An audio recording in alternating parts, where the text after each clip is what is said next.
ടീച്ചറെ, അന്ന് നിങ്ങൾ കടമെടുക്കാൻ പഠിപ്പിച്ചിട്ട് ഇപ്പം കടമെടുത്ത് ജീവിതമാകെ വഴിമുട്ടി കിടക്കുകയാണെന്ന് നിങ്ങൾ കണക്ക് ടീച്ചറെ കൊണ്ട് പരാതി പറയാറില്ല. ആ കടമെടുക്കുന്ന കണക്കാണ് ഈ കാണുന്നത്.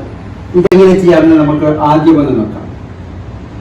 ഇവിടെ 0-ൽ നിന്ന് 8 മൈനസ് ചെയ്യണം. പക്ഷേ 0-ൽ നിന്ന് 8 പറ്റൂല. അപ്പോൾ ഒന്ന് ഇവിടെ നിന്ന് കടമെടുക്കാൻ നോക്കുമ്പോൾ അവിടെ കാണുന്നത് വീണ്ടും 0. അപ്പോൾ അടുത്തതിൽ നിന്ന് കടമെടുക്കും, അവിടെയും 0. അപ്പോൾ പിന്നെ അപ്പുറമുള്ള 8-ൽ നിന്ന് നമ്മൾ കടമെടുക്കും. 8-ൽ നിന്ന് കടമെടുക്കുമ്പോൾ ഇവിടെ 7 ആകുന്നു. ഇവിടെ 1 കടമെടുക്കുമ്പോൾ 10 ആകും. പക്ഷെ അത് ഇവിടെ കടമെടുക്കുമ്പോൾ 9 ആകും. ഈ 10-ൽ നിന്ന് 8 കുറച്ചാൽ 2. പിന്നീട് കുറക്കുന്നത് 9-ൽ നിന്ന് 7 ആണ്, 2. പിന്നെ ഇവിടെയും 1 കടമെടുത്തത് കൊണ്ട് ഇവിടെ വീണ്ടും 9 ആവും. 9-ൽ നിന്ന് 2 കുറച്ചാൽ 7. ഇവിടെ ഇപ്പോൾ 7 ഉള്ളൂ. ഇങ്ങനെയാണ് നമ്മൾ കടമെടുത്ത് കണക്ക് ചെയ്യാറ്.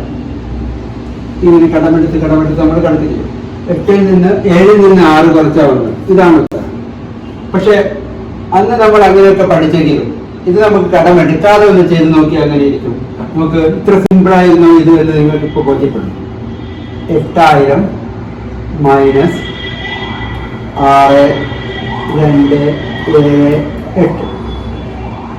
8000 നിന്ന് 6278 നമുക്ക് മൈനസ് ചെയ്യാം. ഇവിടെ കിട്ടുന്ന ഉത്തരം 1722 ഉത്തരം എന്ന് കണ്ടു. ഇവിടെ ഞാൻ മറ്റൊരു രീതിയിൽ ചെയ്യാം. 8000-ൽ നിന്ന് 1 കുറക്കുന്നു. എന്താ കിട്ടുക? 7999. 6278-ൽ നിന്നും 1 കുറക്കുന്നു. ഉത്തരം എന്ത് കിട്ടും? 6277. ഇനി നമുക്കൊന്ന് കുറച്ച് നോക്കിയാലോ. 9-ൽ നിന്ന് 7 കുറച്ചാൽ 2. 9-ൽ നിന്ന് 7 കുറച്ചാൽ വീണ്ടും 2. 9-ൽ നിന്ന് 2 കുറച്ചാൽ 7. 7-ൽ നിന്ന് 6 കുറച്ചാൽ 1. ഇപ്പൊ ഈ 2 ഉത്തരങ്ങളോ ഒന്ന് നോക്ക്.